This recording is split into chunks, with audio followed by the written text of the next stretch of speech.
yung 2015, nagkakalabuan na kami ni ma'am. Kesyo hindi na daw kami masaya sa pagsasama namin. Lagi kasing bangayan at laging nag-aaway kami. Kaya nung nabalitaan ko na yung isang hagad niya na ang pangalan ay Warren Cristobal, ang bagong boyfriend niya, parang nasampal ko siya ng bahagya kasi si ma'am.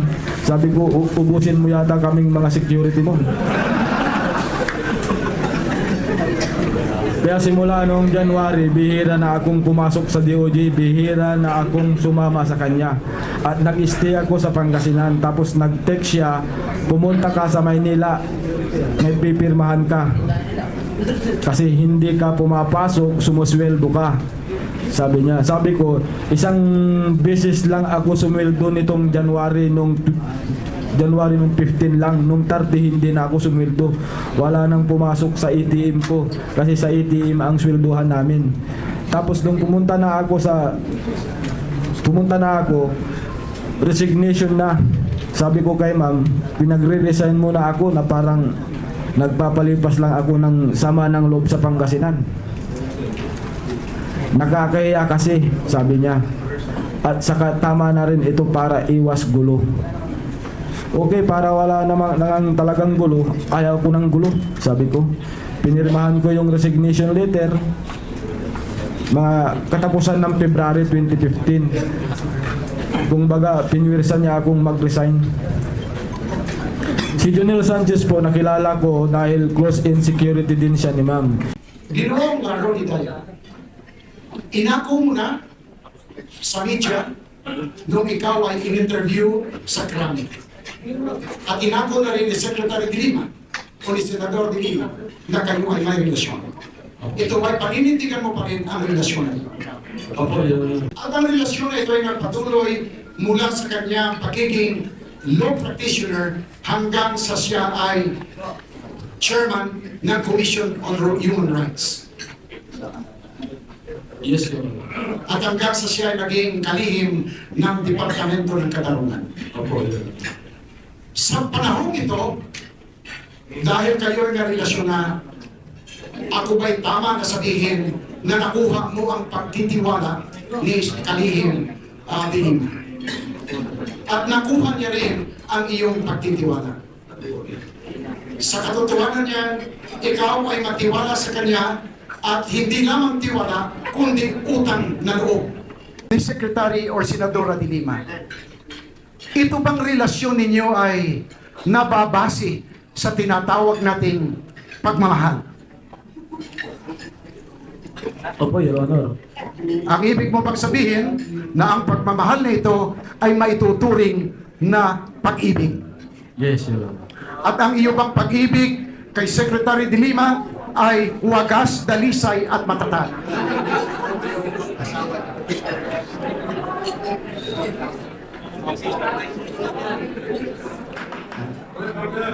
Objection, Your Honor. Parang gano'n na po, sir. Joe Coley. Parang gano'n na po. Parang gano'n na rin. Opo, sir. Ibig mo sabihin na ayon sa iyong damdamin, ang pag-ibig na ito ay dalisay, wagas at tapat. Yes, Your Honor. Kaya dahil sa pag-ibig na ito, na dalisay, tapat at wagas, ay walang dahilan na siya'y ipagkanulo mo o magsabi ka ng hindi katotohanan. Depende po sa sitwasyon dahil nga po, yung pag-ibig ko at wagas ay hindi niya sinuklan din ang pag-ibig.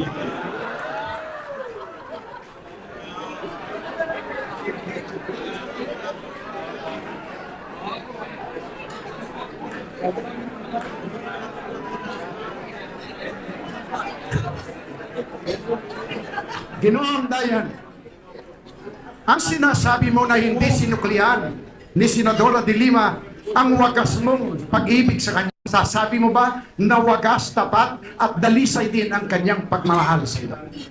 Wagas din po, sir. Nararamdaman ko rin po. At dahil sa damdamin na yan ni Secretary de Lima at iyong damdamin din ay hindi mo maaring ipagkanulo si Secretary de Lima sa pagsasabi ng hindi katotohanan sa pagdinig na ito. Alang-alang po sa batas, sir, pwede ko siyang ipagkanuno. Alang-alang po sa katotohanan. Kaya mo siyang ipagkanulo. Iyan ba ay dahil lamang sa hindi niya pagsagot sa iyong sa text ng iyong anak? Hindi po. Iyan ba ay dahil lamang na hindi kanya binigyan ng financial assistance nung ikaw ay humihingi ng financial assistance sa kanya? So, dalawa lang ang conclusion ko sa iyo eh. Either you are hiding something or you are lying. Baka pwede rin akong mali. But before that, I would like to ask sana a question to the PNP, to the PIDEA, and also the PIDEA. Ano po ba ang inyong intelligence report with respect to the participation of Mr. Ronnie Dayan on the drug trade, if any? Our information, Your Honor, about Ronnie Dayan's participation is just limited to the activities cited by those previous resource persons from the Bilibid and other resource persons that were interviewed, Your Honor. General, can you be more specific kung ano yung mga activities na ito? Yun lang ang alam namin, Your Honor, yung siya ang tumatanggap nung kung mayroon paparating na pera para kay sekretary, siya ang tumatanggap. Then, yung kung mayroon yung gustong makapwesto sa NBI or other component bureaus o under the DOJ, para lumalapit sa kanya at doon nagpapalakas. Yan yung mga natatanggap namin. How about the PIDEA, Sir, Yusek La Peña? Ano po ang inyong masasabi dito? Is there an intelligence report about Your the Honor, participation of parehas lang po Mr. kami kasi because of intelligence sharing. So what he did is what he said is ganun din po yung information galing sa amin. Mabalik pa ako doon kay Sir General De La Rosa. Yung pong sinabi niyong amounts received, meron po ba kayong itemization doon sa intelligence reporting niyo? At doon naman po sa mga taong lumapit at linapitan, meron po ba akong itemization din ng mga taong iyon? So far, Your Honor, none, Your Honor. Okay, thank you po. Mabalik po ako kay Mr. Dayan. Ronnie, balik muna tayo doon sa mga important specifics. May paborito mong pagkain si Senator De Lima? Mayroon po. Ano yun?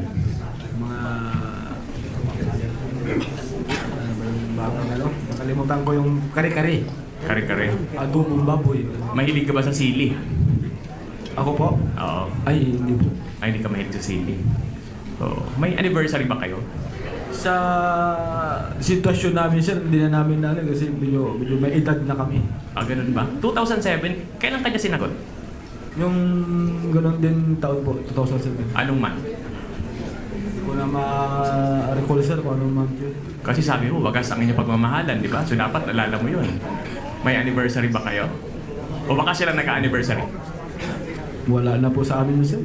Wala na yun. Ilang taon ka na ba, sir? 44 na po. 2007 ilang taon ka na? Hindi ko Hindi mo malala rin. Anyway, Your Honors, I will no longer dwell on the testimony based on the affidavit because that has been extensively discussed already in these proceedings. But I'll just take off on the testimony so far adduced before this committee para maging mas fruitful by Mr. Dayan. First is that sinabi mo na you have been in a relationship with the good secretary for 7 years, since 2007 to 2014. At sinabi mo rin na yung inyong relasyon ay nakarating sa Intensity 5. Pwede bang matanong kung ano ang category mo? Ano ang iyong criteria kung paano mo sabi na sa Intensity 5 ang isang relasyon? Para yung nasabi kong Intensity 5 series, para yung para pinakamalakas namin pagmamahalan. Pinakamalakas na pagmamahalan. Yes, sir. So, ganito na lang 2007, anong intensity yon? Medyo 1, 2, 3, 4, 5. Mga 2 yun, sir. Palakasan yun. 2. 2008. Palakas na rin po yun, sir. So, ilan nga? Intensity ano yon? 2? Mga ganun, sir. 2009. Ganun din. Para sir. So, palakas na palakas hanggang intensity 5. Kailan kayo nag-climax intensity 5? Anong year?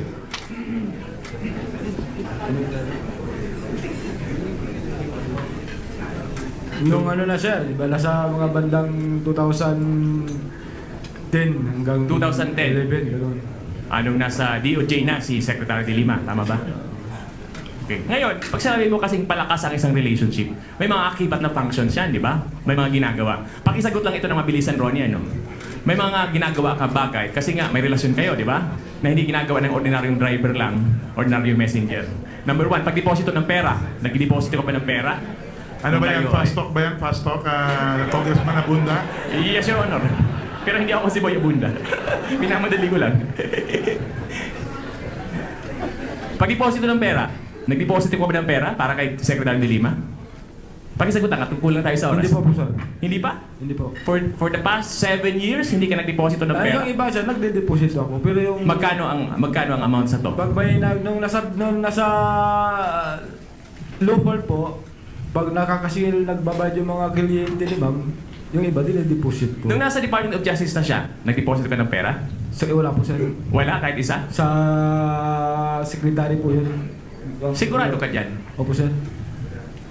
How about nakipag-meet sa ibang tao para kay Secretary de Lima? Hindi ka nagpag-meeting? Hindi po po sir. Naglakad ng mga taong ilalagay sa gobyerno kay Secretary de Lima. Meron na po sir. Ang sinabi mo dati, kay Ragos lang, saka yung kamag-anak mo na nalagay sa BID at yung isa pang kamag-anak mo, tama ba? Kasi po kayo. Si Bukayo din, si Yes, Bukayo. So far, in the past 7 years na may relasyon kayo, 4 na tao lang ang linakad mo kay Secretary de Lima, tama ba? Marami sir, kaso yung iba hindi natanggap, hindi nakapasok. Pero naglakad ka. Yung parang inano ko lang sir, yung sinabi ko lang naman, pwede si ganito. Sa sinabi mong yun, si Bukayo at si Ragos, mataas na posisyon yun, di ba? Bucor yun. Alam mo yun. Ikaw ang naglakad sa kanya tulad ng sagot mo sa mga aking mga kasamang kongresista, tama ba? Ako po ang nagsabi lang kay ma'am. So kung kaya mong lakarin ang pinakamataas na posisyon sa Bucor, kaya mo rin talaga magpasok ng mga tao doon sa ibang mas mababang posisyon, tama ba? Depende po sir. Pwede. Ngayon, ang tanong ko sa'yo, may narinig ka na ba, alam mo ba kung anong drugs? Yes sir. So siguro, naiintindihan mo kung anong ibig sabihin ng drug trade. Opo. So at naiintindihan mo rin na ang Bureau of Corrections ay parte ng makinarya ng Department of Justice. Naiintindihan mo yon. Opo sir. So siguro alam mo rin na may narinig ka rin na sa Bureau of Corrections may lumalaganap na drug trade. May narinig kang ganun. Meron din po. Okay. At may narinig ka rin siguro na ang talamak ang drug trade sa Bilibid, tama ba? Opo sir. Okay. Nung linakad mo si Ragos at si Bukayo kay De Lima, hindi ka ba nag-isip na itong mga to ay possibly involved sa drug trade? Hindi ko pa naisip yun sir kasi hindi pa sila na naman nakakapasok doon eh. Hindi mo inisip yun o talagang ayaw mo lang sumagot? O Hindi selective po, lang kasi- ang iyong pagsagot? Paano ko ayaw na isipin kung posibleng ano sila kasi hindi pa naman sila empleyado doon. Nilalakad ko pa lang sila kay ma'am. Kaya nga, pero alam mo na may drug trade sa Bilibid before Opo, that? sir. Okay. Alam mo rin na talamak ang drug trade sa Bilibid even before that? Opo. Okay. Yung sinabi mong income mo, Mr. Dayan, tataka ako kung paano mo nakuha yun eh. 2007, pasensya ka na, magkano kinita mo? Hindi ko pa matandaan. Hindi mo matandaan. Pero natandaan mo, sinabi mo, kinukonfirma mo na ikaw ay nakakatanggap ng 25,000 to 30,000 every time humingi ka ng pera kay Secretary de Lima.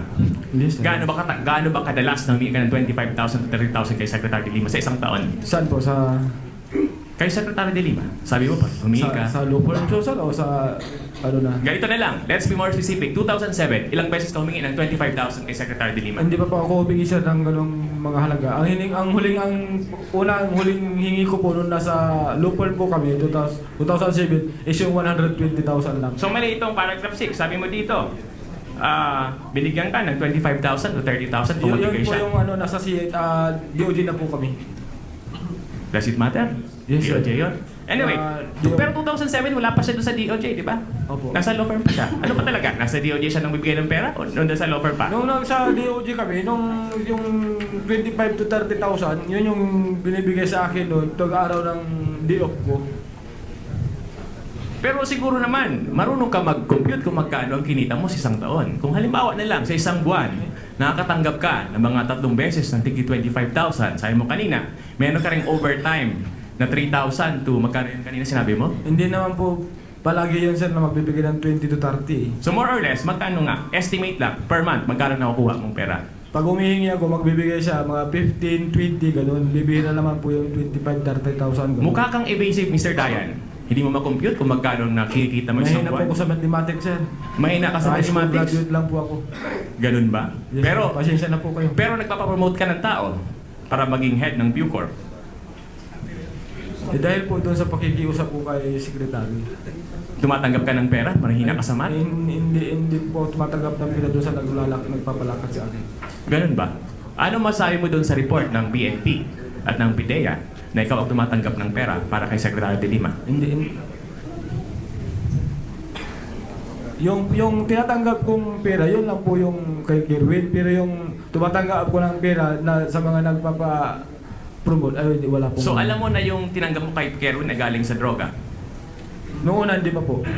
Kailan mo nalaman ito? Ito lang mga huling paglalakad namin, pagkikita namin ni Kerwin. Kailan yon? Nung napanood ko na po sa TV na siya pala si Kerwin na ano. Pero hindi na kayo nagkita ni Kerwin nun, di ba?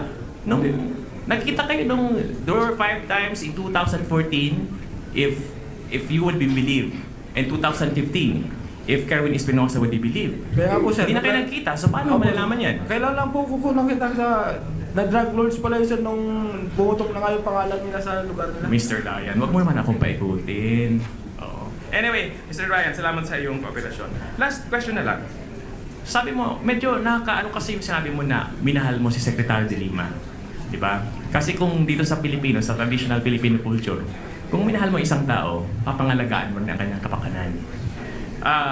Sabi mo kanina, may levels of intensity. Yung pagmamahal, di ba? Noong 2016, tumulong ka pa sa kanya sa eleksyon. Umalis ka sa kanya noong 2014. So noong 2016, ano ang intensity ng inyong pagmamahalan? Wala na po sir. Wala na. Opo. So, ibig bang sabihin dahil wala na yon, pwede mo na siyang talikuran ng inyong 7 years. Opo sir. Dinalikuran na rin niya po ako eh. Nagtatalikuran. Tama. At sinabi mo nga, hindi mo siya sinuklian, di ba? Yes. Hindi kanya sinuklian. Yes, sir. Ano bang sukli ang iyong hinihintay? Yung tulad ng pagmamahal ko sa kanya sana. So would I take it as true na yung sukli ay pera? Kasi noong 2007, sabi mo binigyan ka ng 2 billion para sa bahay. Hindi po ako ganun sir. Oh, ano palang sukli ang hinihintay mo?